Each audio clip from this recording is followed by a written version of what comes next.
السلام عليكم، ازيكم؟ عاملين ايه؟ هنعمل اكلة الحلة الواحدة او الكيس الواحد. هنحمر البصلة بشوية زيت كتار كده.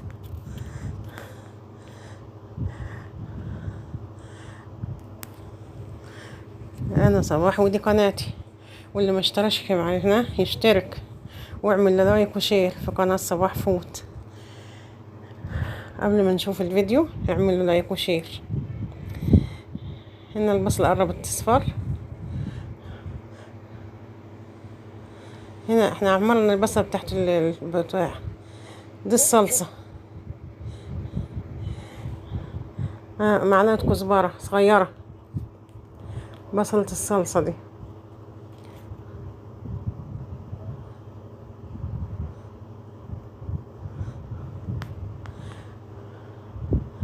بس انا هنا عاملة الصلصة بتوم مش ببصلة، معلش.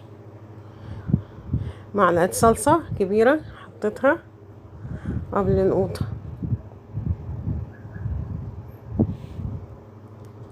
وده كيس صلصة قطم صلصة انا عاملاها في البيت مسبكة.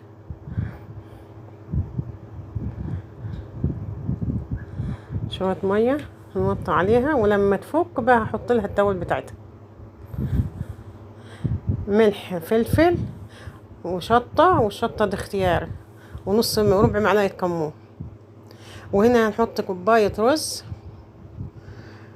وكوباية الا ربع عدس، وانا نجحتها 3 ساعات.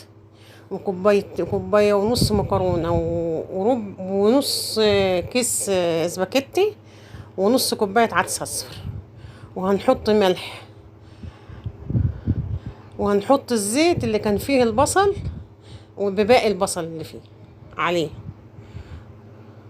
وهنحط مية، ومية باردة من الحنفية. دي 1 ادي 2 3 كوبايات، 3 كوبايات مية ونص.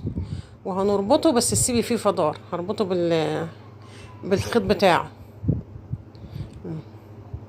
وهدخله على الفرن. كده هنا استوى معانا اهو.